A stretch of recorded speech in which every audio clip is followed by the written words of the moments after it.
இந்த மாதத்திலே எந்தெந்த காரியமெல்லாம் உங்களை விட்டு போயிருச்சு, நான் இப்படியெல்லாம் நான் இருந்தேன், அப்படிப்பட்ட ஒரு வாழ்க்கையை நான் எதிர்பார்க்கிறேன், அப்படிப்பட்ட ஒரு வேலையை எதிர்பார்க்கிறேன், அப்படிப்பட்ட ஒரு சமாதானத்தை நான் எதிர்பார்க்கிறேன், அதெல்லாம் என் வாழ்க்கையில திரும்ப வருமா அப்படின்னு யாரெல்லாம் நீங்கள் நினைக்கிறீர்களோ, இந்த மாதம் ஆண்டவர் வாக்கு கொடுக்கிறார், நான் உனக்கு அதை திரும்ப தருவேன். இன்றைக்கு இந்த சத்தத்தை கேட்டுக்கொண்டிருக்கிற உங்க ஒவ்வொருத்தரிடத்திலையும் கர்த்தர் பேசுறாரு.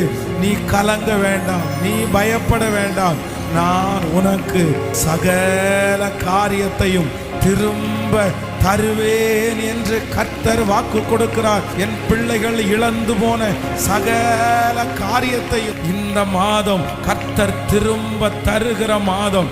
அநேகருடைய கண்கள் அதை ஆச்சரியமாய் பார்க்க போகிறது. இனி இவனுக்கு பலன் இல்லை என்று நினைத்த